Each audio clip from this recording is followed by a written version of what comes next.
Élection présidentielle du 12 octobre 2025 au Cameroun, Maurice Kamto ne pourra pas se présenter candidat à ce scrutin sous la bannière du Mouvement pour la Renaissance du Cameroun, MRC. Le ministre de l'Administration territoriale, Paul Atangandji, l'a fait savoir le mercredi 6 juillet 2025 à Yaoundé. C'était à l'occasion de l'ouverture des travaux de la première conférence semestrielle des gouverneurs des régions au titre de l'année 2025. Les travaux sont tenus sous le thème « Le défi du maintien de l'ordre en période électorale pour un scrutin présidentiel crédible, transparent et apaisé ». Pour le patron de l'administration territoriale, le débat est clos sur l'éventuelle candidature de Maurice Kamto, président national du MRC. Il peut réunir ses signatures, mais qu'il n'espère pas se présenter comme candidat de ce parti. En prenant la décision de boycotter le double scrutin, le promoteur d'un parti politique avait dit, je cite, « Le MRC est pleinement conscient que faute pour lui de prendre part au scrutin à venir, il ne pourra pas, dans les conditions du code électoral en vigueur, présenter un candidat au prochain scrutin présidentiel. » Fin de citation. Je voudrais être clair à ce sujet, et je le dis d'autorité.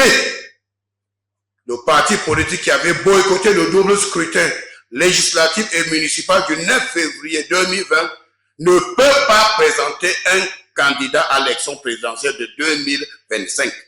Que l'on ne s'attend donc pas à voir un mandataire du MRC aller à Elekam, l'organe en charge des élections au Cameroun, déposer le dossier de candidature du leader de ce parti comme candidat du MRC. Toutefois, son promoteur ou mandataire social a la possibilité de recueillir les parrainages des élus dans les 10 régions selon les dispositions des lois en vigueur. En ce qui nous concerne, ce débat est désormais clos par le mandataire social de ce parti lui-même. Le ministre de l'Administration territoriale, on dirait Ponce Pilate, s'est lavé les mains en faisant projeter dans la salle des travaux la vidéo où Maurice Kamto déclarait son boycott à toute échéance électorale en vue au Cameroun.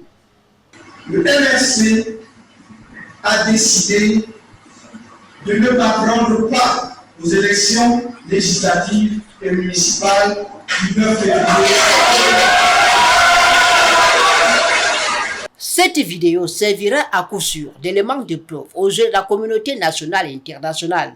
Il ne s'agit donc pas d'une volonté politique du gouvernement ou du pouvoir de Yaoundé de l'exclure d'office de cette élection.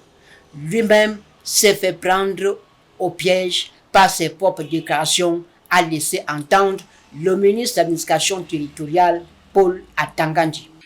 En politique, le boycott est un acte irresponsable et politiquement suicidaire. Ceux qui font le boycott lors des élections ou ceux qui incitent à l'insurrection se trouvent le plus souvent dans le pays de si je savais. Hélas, ce sont les dures réalités de la vie et plus que jamais, nul ne peut se prévaloir de sa propre turpitude.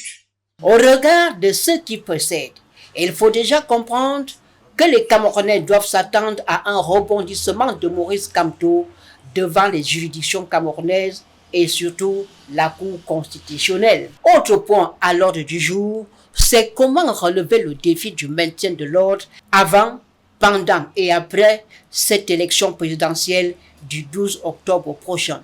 Les ménages se creusent tant du côté de la sûreté nationale que du gouvernement tout entier. Pour le ministre de l'Administration territoriale, aucune force n'est permise en ce moment. Les disciples des discours haineux, des appels à l'insurrection et des écarts de comportement n'ont qu'à bien se tenir. Dixit Paul Atangandji.